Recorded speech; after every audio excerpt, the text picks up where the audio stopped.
to Upstage Downstage, with him, Richard Platt, seated in the upper circle. And him, Stephen Rees, typically seated in the cheap seat. This is the Theatre Podcast, where we discuss productions we've seen, Things we've liked, and may not have liked, giving our complete unprofessional and non-biased opinions. So grab a brew, Take a seat, and let's raise that curtain.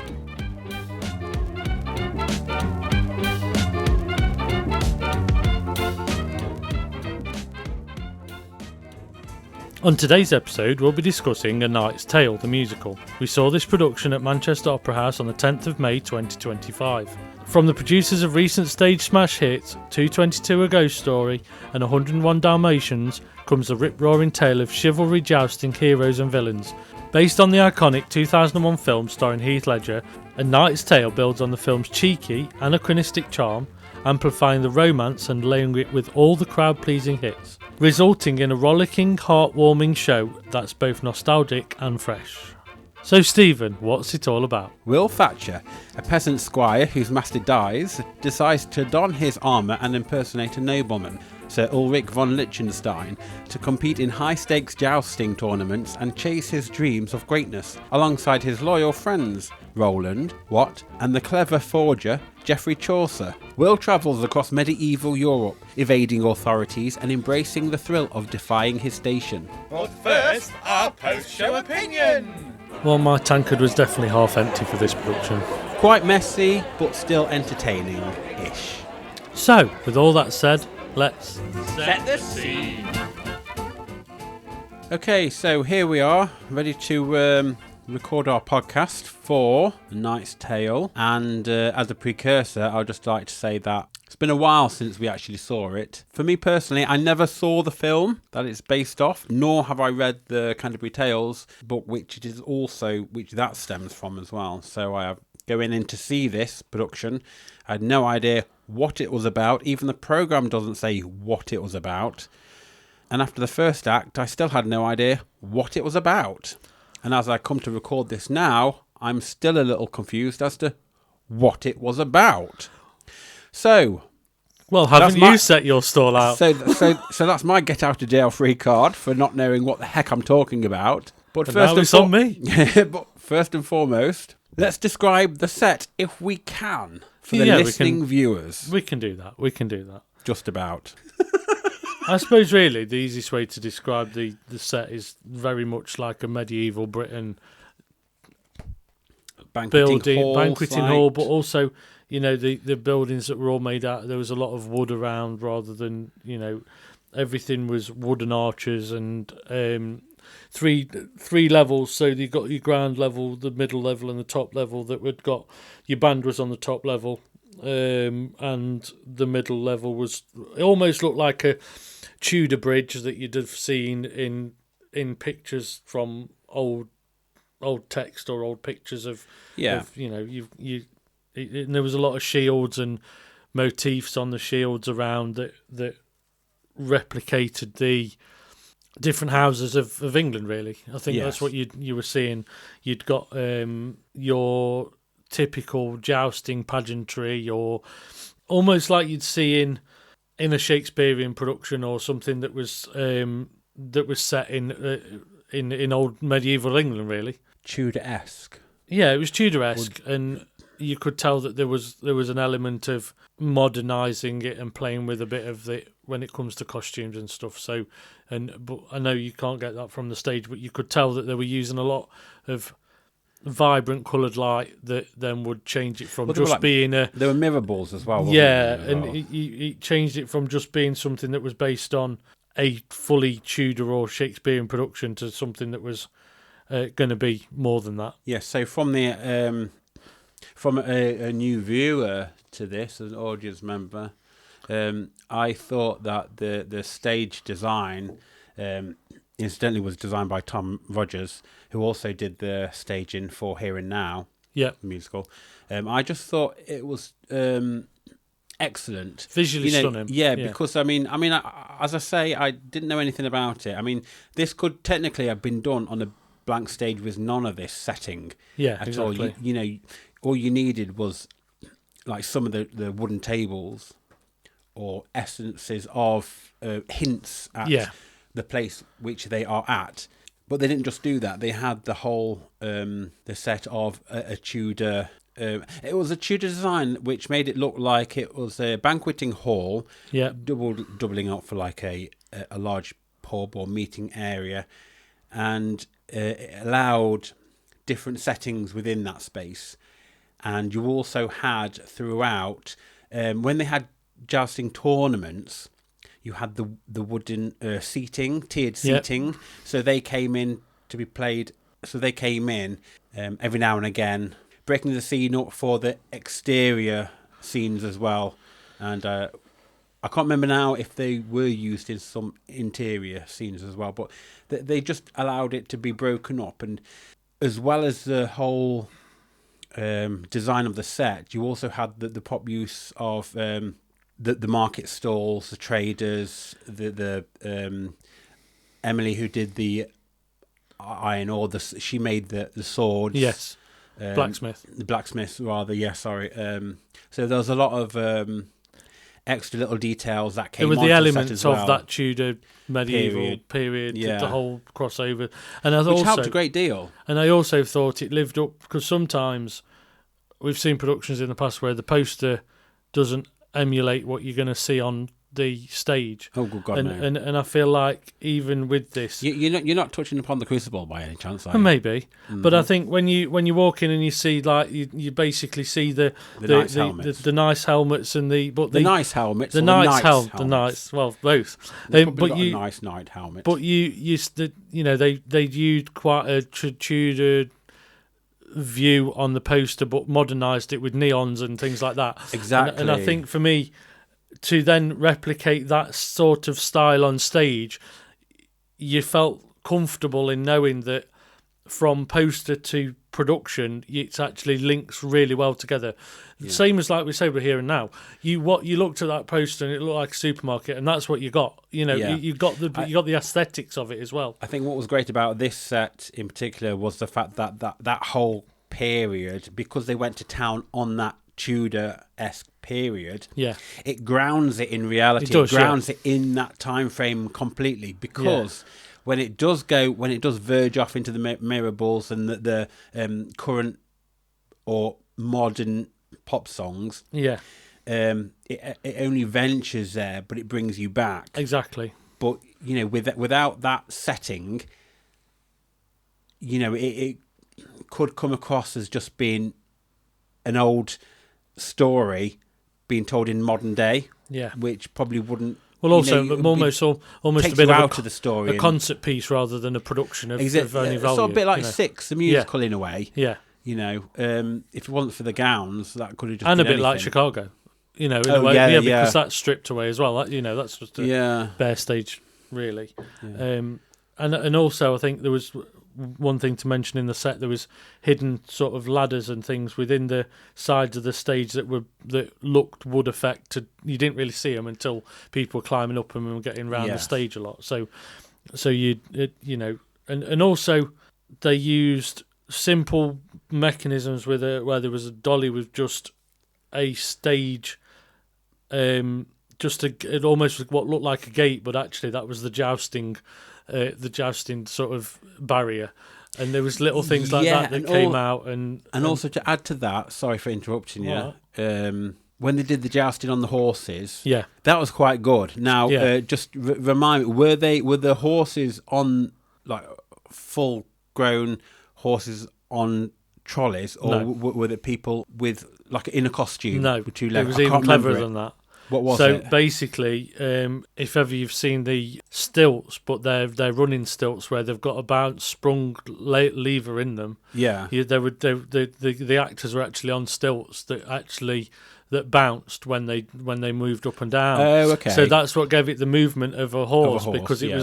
it was these stilts that they use in a lot of acrobatic performances and stuff like that. So they protect the back of your ankle, and they go like mostly up the back of your leg, but they actually curve round and bounce. So you get, they're more like I'd say more like a kangaroo effect.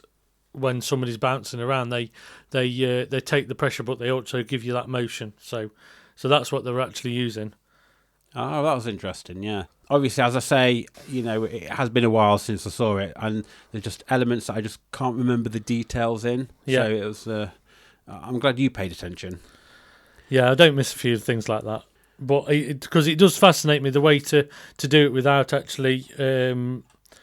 So actually they're called Skyrunners. I knew there was a proper name for them. It gives the motion without actually needing to have another person on stage to do that animation of the horse almost. And in a way, so in essence, they did wear them like a costume. Yes. Then. Yeah, it was almost like like you see a grand lady with a big bustle and it's going right out to one side. This was the other way round and pointing forward and back. So it's I thought I thought initially that's how they did it, but then when you were talking about Dolly, I thought, did they actually have it on on wheels or anything? I think it just made me think of all the possibilities. But yeah, they did have those epic horses and the whole battle as well. So that was quite an interesting set piece. I mean, when it's about jousting, you expect to have that level of joust. Yeah, and I suppose the other thing, I know we're sort of merging into talking about costume now, but the horses seemed in proportion with metal work across the heads and ears to stimulate the rest of their armoury almost. And Do you mean for the horses? The horses themselves, yes. Yeah, so you got that look, even though it was just a costume, really an oversized skirt with a bit of a head on it. Yeah. So, and they also had a horse and cart as well, didn't they? Yes. I think that was at the very beginning on their first travels, wasn't it? I think. Yeah, they did. I believe. So moving along to the costumes, everything was in period again. It was really well done. Great. It was. Yep. I think it was little things for me. It's like when I talked about the standards or the symbols that everybody had to show the houses that they came from.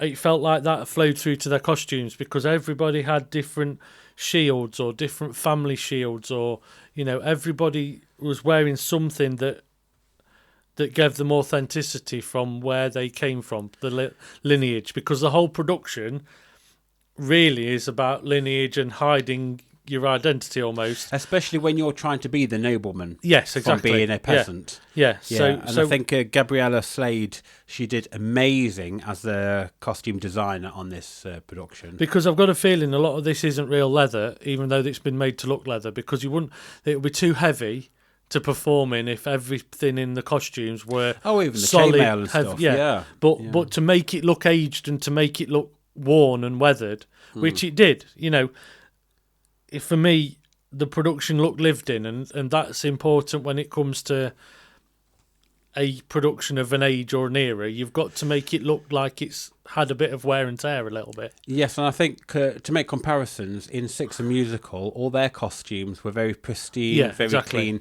but that was done in a way because it was about a show, and because it was a nod to the past. It wasn't necessarily set in the past because they updated it, whereas this looks like a lot of the costumes were taken out of museums, or it was replicated from old drawings and pictures, and a lot of the scenes were everyday life as well. So these people are living in that era in an everyday life. So you expect a sense of they've wore that and they've slept in it and they've wore it. You expect a level of grime almost, but still they managed to pull off colour and subdue it, but it still felt vibrant, Well, even the Queen, she was very regal in her. Yes, and she was. Was it the King or was it the Knight? It was the Lord. The Lord. Lord help me with these. Just as a bugbear, because the old Count. Yeah, the old Count. To save me from editing this, I'm going to. Oh right. Save me editing this. I'll just make a quick note here that when you do a program, why is it on this particular one? I don't know which order the actors are put in, because it seems to be like they've just. It's not even in alphabetical. It's in order of whoever submitted their details first. Oh, well, actually, the cast list's in alphabetical order by surname. Right. But I don't know if that mirrors the... Because you got some ensembles starting before the main players, so it's it's a bit of a hodgepodge way of doing it. So I think I almost feel like it's a shame that the principal cast aren't principal at the top. because it makes it very difficult to follow through who was what in what part of the production. And I know... Yeah, because she's... Who? Eva Scott. She's pretty much near the end of it, and yet she played a vital part in the production. And then we got somebody who's an ensemble at the very beginning as well. So when you come in to see this, you're trying to look as to who played what. Not what. Who? Who? Who played what? Who played whom? Well, Eva played what? Eva played what? But what played whom? So it's just... I suppose it's just difficult for us. And also, being important. Something else we're gonna say is there's two things missing from the programme that was quite frustrating, really. Yes. I think I already touched upon it at the beginning, but go on. There's no scene by scene list, and there's also no song list. No. And there's nothing apart from the actors' details, which is. Hither and dither in the booklet, and I think it's just about other plays and everything else. Really, I think what frustrates me about that is because if you're doing a production where you pull in music from different musicals or productions or different songs, and you want to go away and listen to them, and you walk out, you've got no way of knowing who sung what, when, and what. And also, if they are using other people's songs, yeah, you need to credit them. Well, exactly in the booklet as well. I just feel like there's no, it's almost one page. It's like it's like there's a page missing. It or is, a couple of pages missing from. Maybe there are. Unless they don't want to commit what songs they're doing because of when it comes to taking it to the West End, this was the trial ground. But you'd still expect, because it's the first production, to what still songs they used for this start one as a reference point. Exactly. Who knows what's going on? What does? What no? Well, moving on to our next segment, as we say, we're here for the drama. Here for the drama, then. Let's talk actors, direction, and writing. So, whilst the set was wooden, the actors certainly weren't. And that's all I've got to say on the matter. No. I jest. I don't joust, but I jest. Are you waving your pig bag around then? Yeah. Come on, whack it. So, as I have previously stated, I had no idea what the heck was going on with this show. And I'm going to be brutally honest. The first act, I was a little unsure as to what the point was, where it was going. And it sort of made sense at the second act, which is sort of fine. But with the songs they used, the one thing that came across to me was none of the songs was relatable to the plot, nor pushed the narrative forward. So without those kind of things, it just felt like every time they went into song, it was padding. Yeah. It would have been ideal, mind you, if it's based on the film with those particular songs, then it's probably a different matter. And I never watched the film, so obviously this is probably aimed at those who have seen the film. From my point of view, it was just like, what is the point of any of this? I was bored. I didn't particularly care. And whilst I can say the acting was spot on, it was great.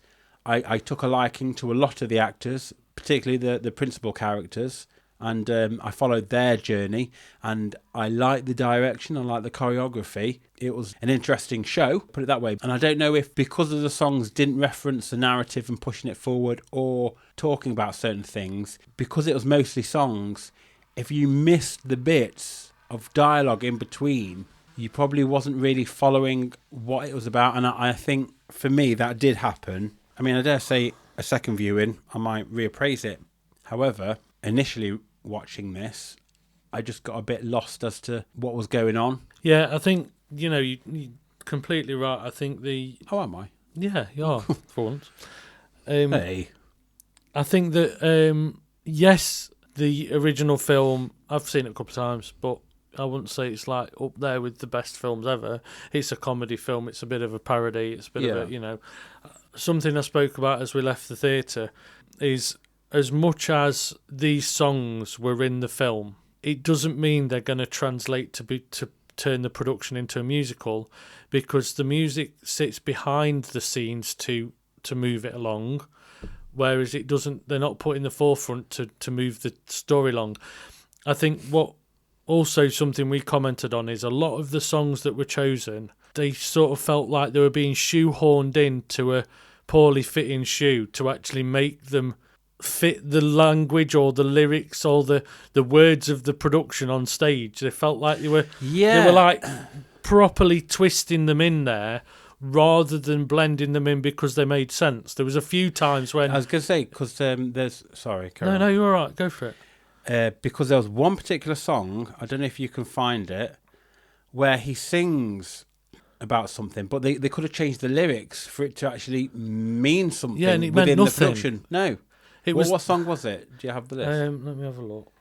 Because they were in the pub at the time, and he was stood on top of the seating thing which had the jousting rods on it, and he was singing something or nothing. Nothing. I think this is a fine example of, while I search for that, I think it's a fine example of... I thought you already had it. I thought I had, but it's not the order. There's a Spotify playlist, but... I might be able to, if I see the Let me song read it lyrics, out. I might be able to refresh my mind. So I don't think it started with We Will Rock You. Let me entertain you. Tub Thumping. It's going to be... 500 Miles. I forgot that was in it. Yeah. I Want to Dance with Somebody. Take On Me. The One and Only. Chesney Hawkes. Holding Out for a Hero. I'm So Excited. Pointer Sisters. Golden Years. David Bowie. Living La Vida Loca. Living La Vida Loca, Yeah, that the was one. it. Yeah, so when they were singing the song Living La Vida Loca, they could have changed the lyrics. Actually, let me get the lyrics out. That's it. She's into superstitions, black cats and voodoo dolls. I feel a premonition that girl's going to make me fall. Now, they could have just changed the gender there. Yeah. Because it sort of made no sense to the plot at the point. No, and I think the other thing we brought up, because I don't really want to talk about the intricacies of the full production, but Brona C. Titley, the writer, hasn't ever really written musicals. And it showed. She's wrote bit pieces for Saturday Night Takeaway, for Tracy Beaker on the News, Tracy Ullman Show. They're all very much bit pieces. They're all comedy skits. Comedy skits and bits, not full-blown piece productions. Where have we seen this before? Was it Now That's What I Call a Musical? Yeah, same thing. Yeah. And I think what we're trying to get at is, when I read that, it made so much sense because the production was lost by just ham-fisting some songs into a production because we've got to make it a musical, and the only way to make it a musical is put music in it. Yeah. Rather than intertwining things and working things into... Because you can use popular music, you can use things like... And Juliet is a fine example. One of the finest examples of... Even Here and Now, obviously. Yeah, Here and Now the same. Just taking a body of work. Mamma Mia. I know you've not seen it, but you've seen the film. No, exactly. But I think we've used Mamma Mia as an example before on a lot of these. You take a body of work, and you've almost got to create the story using the body of work. Whereas this story was already fixed, and I feel like because they couldn't get maybe some of the songs they wanted or this, that and the other, they've had to shove other things in there, and it felt like that. Yes. When you're listening back, when you're sitting there, you're going, why is S Club in this?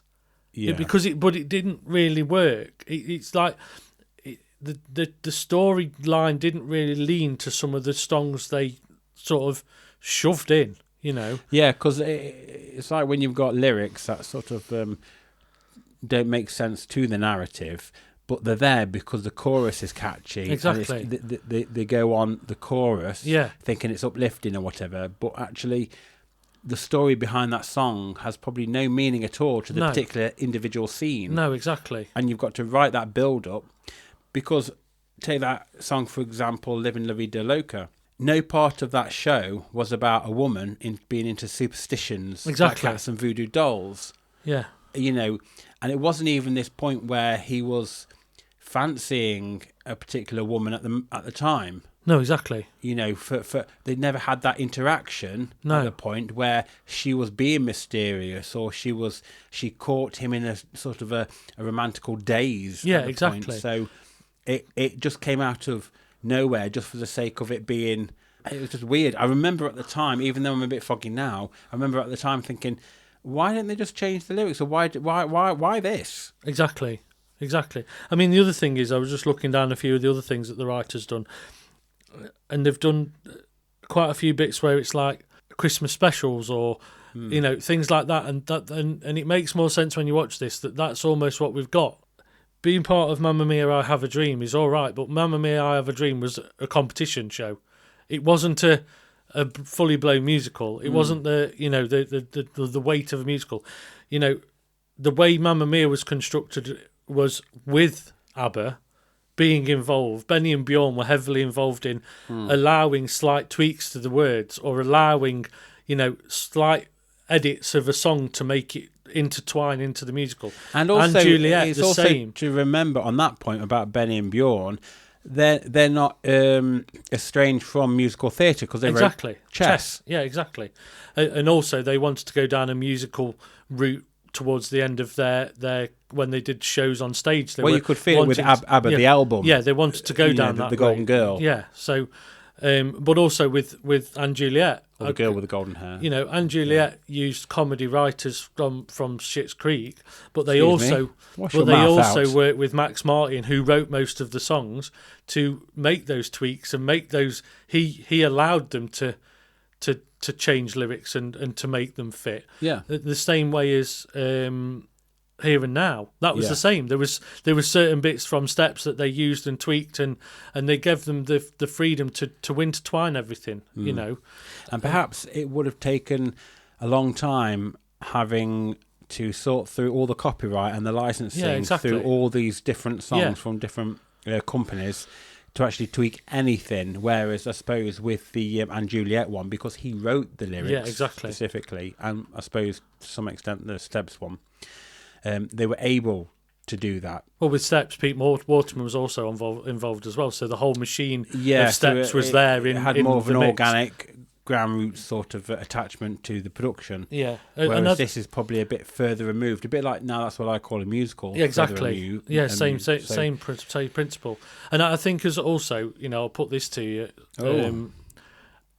Do we think that the publicity machine was running before we decided what songs we can use? Do we think we've had to start the advertising and they actually hadn't firmed up the full list, which is why it's not printed? Yes, I'd say that there could be an essence of that, You know, because it probably would have been done. because in it's almost advance. non-committal. There's not even a mention of the songs in Yes. the program, Yeah. and you, like you say, you'd credit them, but it's almost like because they didn't know what was coming. But you'd know what you were singing in rehearsals to begin with, so they should have had an understanding as to what songs they can use. Yeah, But unless there's one or two that they had on the back burner just in case they I can't think- get the rights. Or I think something. for me I it don't leans know. more into the fact of, was the script written with insert song here? Yeah. That's what I'd it say feels yes. like. It feels more, Yeah. the production felt like that. It felt like, oh, we're going to sing I Want to Dance with Somebody here. It Yeah. had no relevance to it just, you know. A Gentleman and an Officer, another one that's just popped into my mind. It was very Officer and very- a Gentleman. That's the one. Whilst it is a bit of a negative on that production, it was still entertaining. Yeah. The actors were still singing their hearts out. Yeah. It was a great show to see. It just, the technical side of things and the plotting just held it back as to what I felt made me as an audience member get to grips and be connected to the plot Yeah, as exactly. well as the story, because there was a huge disconnect, and it felt like that was basically because the songs were just random. I mean, for me, it was like Rolling in the Deep that Oliver Topsett did in the second half was brilliant. Yeah, You know, a yeah, male yeah. version of an Adele song was actually really nice to hear, but where there was some great pieces, there was some great standout musical numbers, Yeah. but then when you actually sat back and thought, the first half just disappeared, where actually you got to the interval going, that's it. Insert line that's from the film because we need to hear it. because then it links to the film. It was like, I felt like some of the script was almost, well, that's an iconic line from a film, people giggling in the audience because it was said, but it didn't really have, it still didn't, it's like, why do I care? It was like, it feels like this is like an advanced version of 6. Yeah. You know. Whereas 6 stayed at what it was and stopped. Yeah, because it couldn't be anything else. That's it. It's happy. It serves a purpose. Yeah. Whereas this is, it's actually rooted in a story, so it's got more of a story and a narrative. But yeah, as I say, it just got bogged down. So, I think have we got anything else to say on this particular thing?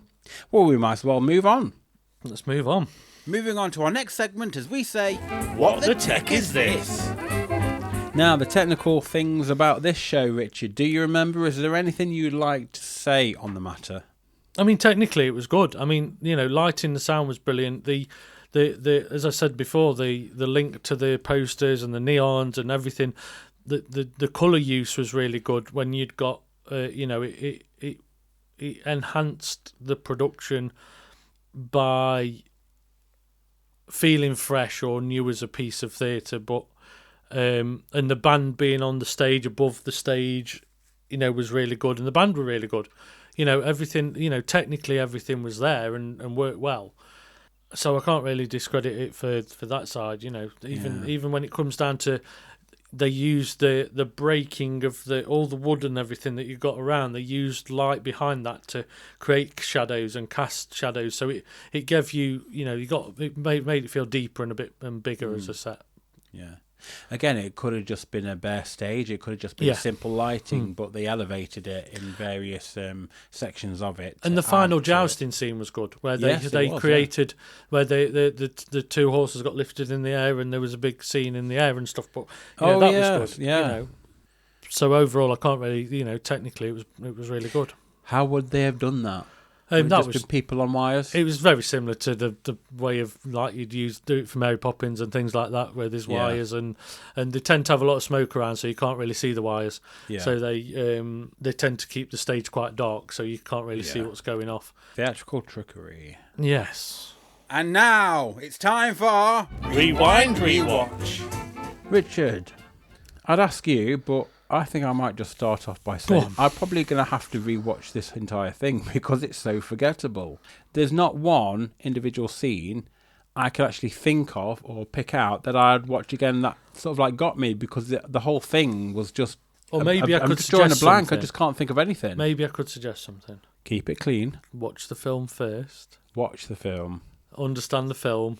Then go and watch the musical. I might read the book. Watch the film. Yeah, to get a T-shirt. Get the T-shirt. And a tea towel.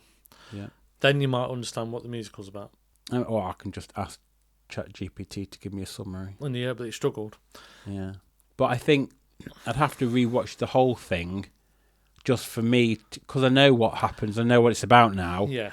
To then be in the seat just to enjoy it as a production as a whole and not sort of like. I think you summed it up earlier with the first half just seemed to drag, and yes, we were travelling around Europe winning jousts and this, that and the other, but it just felt very samey and very uneventful almost. It didn't progress, so you had to I felt there was some volume levels that were affecting that as well. What would you rewind and rewatch? I'd watch the joust scene again, the final joust scene, to be honest, and because it was really well done. But I can't remember it, but yeah, that's where I go. Yeah, and also Oliver Topset doing Singing Adele. Moving on to our final segment, as we say, Call this a show? So overall, then, Richard, as we call this a show, what are we going to call it? What do we think? Our final thoughts on this production. I'll start. Go on then. Forgettable. Yeah, I'd agree with that. As much as they used iconic songs and things like that, because you were bombarded, and that's what it felt like, with very little text and very little storyline almost, it was very hard to follow, and it became forgettable as you walk out the door. It was a very simple story. It's very linear, very linear storyline. Because the heroes just go from A to B to C to D. Yeah, basically. exactly. Yeah, yeah. Insert joke here. Insert joke here. Yeah, there's not really funny, any setbacks be a bit silly as such that I can remember. Like any hard doings or whatever. And so for maybe a few little bits. the really good aesthetics and the really good look from the outside and how well it looked as a production, the actual content, if you strip all that away, which you should be able to do, because a musical with everything stripped away should be just as good without all of the finery. There wasn't a lot left. You can sprinkle glitter on any pile of. Watch it. Be careful. But yeah, so, for example, you could take the songs out of Chicago. Yeah. And that is a strong story if it was just done as a story. Yeah, exactly. Yeah. There's still something there, whereas this, it's... It's like I've seen a lot of other productions where, the Sondimes and things like that, you can do them with very minimal amount of set. And even Mamma Mia, you could do that without the set and you'd be fine. Yeah. So...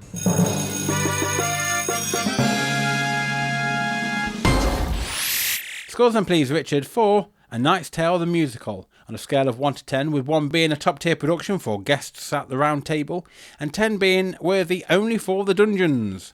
What's it going to be? Well, I think I'm going to give this a 5 out of 10, because I don't want to discredit the aesthetics. But other than that, the content is not there. I'll say 6 out of 10. So, what sound effect will you be choosing from the following? A complete train wreck? Tumbleweed? An audible shrug of the shoulders? A slow clap? A pleasant applause? Or a standing ovation? What will it be? I'm going to give it a pleasant applause for the musical performances, but that's about it. And I'm going to give it a pleasant applause too.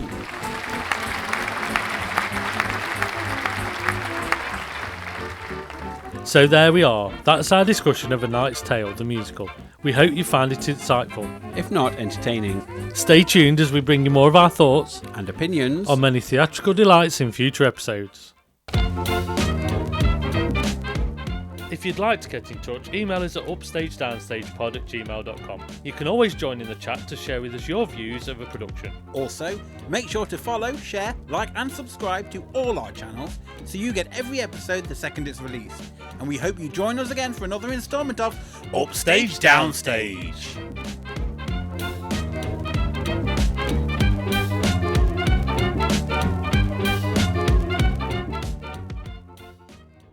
From the producers of recent... there's no there. Why did I pause? From the producers of recent stage smash hits... From the producers of recent stage smash hits 2020... Blah, blah, blah. From the producers of recent stage smash hits 222 A Ghost Story and 101 Dalmatians the Musical... And? I did didn't I? No, I didn't do that. No, wait, no, you did. I'm just waiting for you to carry on. Yeah, no, I was going to put another hand. From the producers of recent stage smash hits, 222 A Ghost Story, and 101 Dalmatians, comes the rip-roaring tale of chivalry jousting heroes and villains, based on Brian Helgeland's... Oh, God. Based on Brian... Just based on the iconic 2001 film. Yeah. Based on the iconic 2001 film A Knight's Tale, based on the iconic Sorry, I think you've just gone a bit garbled today. I have today because I'm fucking half asleep. 2001 film starring Heath Ledger. Right. Okay. Based on the iconic 2001 film starring Heath. Yes. Why did I stop? Well, I don't know. I mean, this is why it takes us so long to do anything. It takes you 3 hours just to do this. All right. Based on the iconic 2001 film starring Heath Ledger, A Knight's Tale builds on the film's A Knight's Tale. Can we get somebody else in who can actually read and speak? Based on the iconic 2001 film starring Heath Ledger, A Knight's Tale builds on the film's cheeky anachronistic. Oh, I'm going to replace you with ChatGPT, I think. This is just ridiculous. A Knight's Tale builds on the film's cheeky anachronistic charm, amplifying the romance and layering it with crowd-pleasing hits. Oh, I do like a chocolate led with a crowd-pleasing hits. A Knight's Tale builds on the film's cheeky anachronistic... Why? A Knight's Tale builds on the film's cheeky anachronistic charm, amplifying the romance and layering it with all What? No. A Knight's Tale builds on the film's cheeky anachronistic charm, amplifying the romance and layering it with all... Layering it all. So you got the words, you just not delivering it in the right order. I'm Les Dawson, alright. It's like I'm just not playing piano and trying to talk. A Knight's Tale builds on the film's cheeky, anachronistic charm, amplifying the romance and layering it with all the crowd-pleasing hits, resulting in a rollickingly heartwarmingly.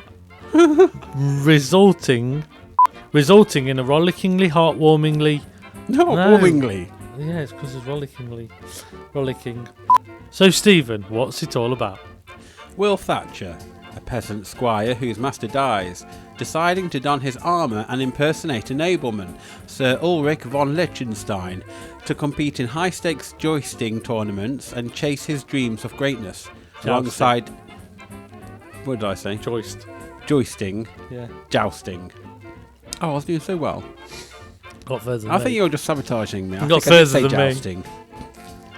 Will Thatcher, a peasant squire whose master dies, decides to don his armour and impersonate a nobleman, Sir Ulrich von Liechtenstein, to compete in high-stakes jousting tournaments and chase his dreams of greatness, alongside his loyal friends, Roland, Watt, and the clever forger Geoffrey Chaucer. And chase his dream. Will travels across medieval Europe, invading authorities and embracing the thrill of... That says trill there. Embracing the trill. Will travels across medieval Europe, not invading. Will travels across medieval... This is you now! This is your fault! I'm saying you nothing. did this to me. I could have done this in one if it wasn't for you. Will travels across medieval Europe, evading authorities and embracing the thrill of defying his station. Gravity. So there we are. That's our discussion of A Knight's... I'm waiting for you to say that. A Knight's Tale. Should I? No. No, we don't, do we? No, we don't. So there we are. That's our discussion of A Knight's Tale, the musical. We hope you found it insightful. If not, entertaining. Stay tuned as we bring you more of our thoughts and opinions. And opinions. Oh, yeah, of course. Come on. You want to do that one, yeah? So, with all that said, let's...